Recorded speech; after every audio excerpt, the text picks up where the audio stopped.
ጠቅላይ ሚኒስትር ዶክተር አብይ አህመድ ከኦሮሚያ ብሮድካስቲንግ ኔትወርክ ጋር በነበራቸው ክፍል አንድ ቆይታ በዋናነት በኦሮሞ ሕዝብ ታሪካዊ ትግል በኢትዮጵያ ሀገረ ግንባታ ሂደት ውስጥ የኦሮሞ ሕዝብ አስተዋጽኦ እንዲሁም በባህል በማንነትና በኢኮኖሚያዊ ጉዳዮች ዙሪያ ላይ ያተኮረ ነበር። ጋዜጠኛው እንዲህ ሲል የመጀመሪያውን ጥያቄ ጠየቀ።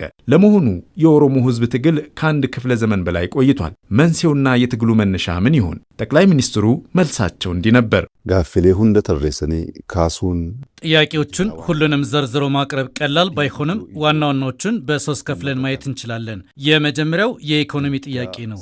ይህ ህዝብ የመሬትና የሀብት ባለቤት በመሆን በላቡ ሰርቶ ያገኘውን ሀብት የመጠቀም ኑሮውን፣ አካባቢውና ሀገሩን የመቀየር ፍላጎት ነበረው። ይሁን እንጂ ለልማት አስፈላጊ በሆኑ ሁለት ዋና ዋና ጉዳዮች ላይ መብቱ ተረግጦና ተዘርፎ ቆይቷል። አንደኛው መሬት ሲሆን ሁለተኛው ጉልበት ነው። በዚህም መሬቴንና ጉልበቴን መልሱልኝ ነው የመጀመሪያው የትግሉ መነሻ። ሁለተኛው የማንነት ጥያቄ ነው። ይህም ቋንቋን፣ ባህልና ማንነትን ያካትታል። ሶስተኛው ደግሞ የዴሞክራሲ ጥያቄ ነው። በአጭሩ የኦሮሞ ህዝብ የኢኮኖሚ የማንነትና የዴሞክራሲ ጥያቄዎችን በግልጽ አስቀምጦ በህግ ማዕቀፍ ውስጥ ሊተዳደሩ የሚችሉበትን ሁኔታ ለመፍጠር በዚህች ሀገር ውስጥ መረጋገጥ የሚችሉበትን መንገድ ለመቀየስ በርካታ መስዋዕትነት ከፍሏል። በለጤራት ቀብሳኒ አማ ገረዲቢ አርገቹት ከንዱፋ ጅሩ ኩንጀቹ ነው። ጋዜጠኛው ቀጠል ላደረገና እነዚህ ምክንያቶች ለአንድ ህዝብ ለመታገል በቂ ምክንያቶች መሆናቸው የማይካድና እውነተኛ ከሆነ የኦሮሞ ህዝብ ትግል ከአንድ ክፍለ ዘመን በላይ ለምን ቆየ? ለምንስ ግቡን መምታት አቃተው? ሲል ጠየቃቸው። የጥያቄውን ከባድነት ያልሸሸጉት ጠቅላይ ሚኒስትሩ ይህ ጥያቄ አሁን ባለው ሁኔታ ጥልቅ ውይይትና ትንተና የሚያስፈልገው መሆኑን በመጠቆም የእርሳቸውን እይታ አንስተዋል። አከኮቲ ሰበብኒ እንጀፈኖን ከኛ ፈጋት እንደኔ እይታ የድላችን መዘግየት ወይም የትግላችን አለመሳካት ዋናው ምክንያት የስትራቴጂካዊ ሐሳብ እጥረት ነው። ይህ ምን ማለት መሰለህ? ምርታማነትን ለመጨመር የተለያዩ ግብዓቶች አስፈላጊ ናቸው። በቂ ግብዓት ቢኖርም ዘር ከሌለ፣ የስንዴ ዘር ከሌለ ስንዴ አይሆንም። ትራክተር ቢኖርህ፣ ኮምባይነር ቢኖርህ፣ ዘር ከሌለህ በመጨረሻ የምትፈልገውን ምርት ማግኘት አትችልም። ሐሳብ ዘር ነው።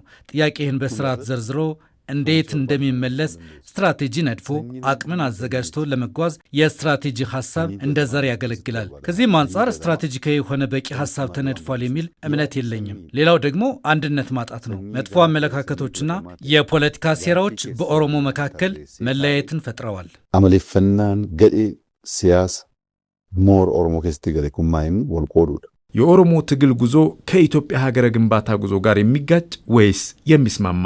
ለጠቅላይ ሚኒስትሩ ቀጥሎ የተነሳ ጥያቄ ነበር። የኦሮሞ ሕዝብ በዘመናት ታሪኩ ውስጥ በየትኛውም ጊዜ ከስርዓቱ መበላሸት ውጪ በኢትዮጵያ ላይ ተቃውሞ አያውቅም ያሉት ጠቅላይ ሚኒስትሩ ጥያቄው ሁሌም ቢሆን ከስርዓቱ እንጂ ከሀገሪቱ እንዳልሆነ በማስመር መልሳቸውን ቀጠሉ።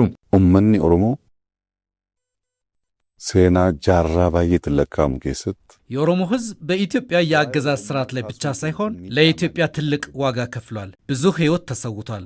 አጥንቱን ከስክሷል። በዚህ ሁኔታ ነው የገነባው። የራሳችን ድርሻ ሰፊ እንደሆነ፣ ትልቅ እንደሆነ ያንን ታላቅነት መቀበል ስላልቻልን የሀገር ባለቤት ሆነን ከሀገር እንገነጠላለን አልን። ኦሮሞ ኢትዮጵያ ነው። ኢትዮጵያ ከኢትዮጵያ አይገነጠልም። ኢትዮጵያ ኦሮሞ በደሙ የገነባት ናት። አባቶቹ በደም የገነቧትን ሀገር በቃል ሊፈርስ አይችልም። የፈለገ ሰው አልተመቸኝም መገንጠል እችላለሁ ብሎ ጥያቄ ሊያነሳ ይችላል። ኦሮሞ ግን የመገንጠል ጥያቄ ማንሳት ስህተት ነው። ማንሳት የለበትም። ከማን ይገነጠላል? እርሱ ራሱ ኢትዮጵያ ነው። ኦሮሞ አንገሩ ጋፊ ፎጠው ካሱን ደጎንጎራ ካሱ ሲንቀቡ ካሱ ሲንደንደው ማለራ ፎጠቃን ነው ኢትዮጵያ ዳ የኦሮሞ ህዝብ ሲታገልለት የነበሩ ጥያቄዎች አሁን ተመልሰዋል። የትኞቹ ተመለሱ? ከለውጡ በኋላ የመደመር መንግስት የኦሮሞን ህዝብ ጥያቄዎች እንዴት መለሰ የሚለው ተከታዩ ለጠቅላይ ሚኒስትሩ የቀረበ ጥያቄም ነበር። የጠቅላይ ሚኒስትሩ ምላሽም ተከታዩ ነበር። እንጀልቀባ ኦሮሞን ብሊሶሜራ በመጀመሪያ ኦሮሞ ነፃ ወጥቷል። ግራ፣ ቀኝ፣ ፊት፣ ኋላ ማየት አያስፈልግም። ኦሮሞ ሙሉ በሙሉ ነፃ ወጥቷል። 4 ነጥብ። ኦሮሞን ነፃ ለማውጣት ዛሬ መታገል ሞኝነት ነው። ነፃነት በስልጣን መያዝ ብቻ የሚገለጽ አይደለም። የኦሮሞ አእምሮ ነፃ ወጥቷል። የመጀመሪያው አሸናፊነታችን ነፃነት ማግኘታችን ነው። ጥያቄው የነፃነት ጥያቄ ስለነበር። ሁለተኛው የዴሞክራሲ ጥያቄ ነው። ራስን በራስ የማስተዳደር ጥያቄ ነው። አሁን ኦሮሞ ራሱን በራሱ ማስተዳደር 100% ጀምሯል። የራሱን ህግ ያወጣል። ልጆቹን በዚያ ያስተዳድራል። ያስተዳድራል። የባህል፣ የቋንቋ፣ የማንነት ጥያቄ በኦሮሚያ ውስጥ አሁን ጥያቄ አይደለም። ይህ ማለት ግን የሚስተካከል ነገር የለም ማለት አይደለም። መሰረታዊ ጥያቄዎቹ ተመልሰዋል። ያንን ጥያቄ እያሻሻሉ እያዘመኑ የህዝቡን ፍላጎትና ጥቅም እየጠበቁ መሄድ ደግሞ ሂደት ነው። ሌላኛው የኢኮኖሚ ጥያቄ ነው። በለውጡ ጊዜ በሙሉ ኦሮሚያ የሚታረሰው መሬት 6.6 ሚሊዮን ሄክታር ገደማ ነበር። አሁን ግን የሚታረሰው መሬት ወደ 17 ሚሊዮን ሄክታር አድጓል። ይህ ቀላል አይደለም። የሚገኘው ምርት ደግሞ ከ168 ሚሊዮን ወደ 510 ሚሊዮን ኩንታል ደርሷል። ሁሉም ጥያቄ ተመልሷል ማለት ባይቻልም የሚታይ ለውጥ አለ። ዴቤ ፊጣቴ ጅራ ዱመቴ ወንሲን ጀቹ ባደለ ጉዲና ሙላቶቱ ጅራ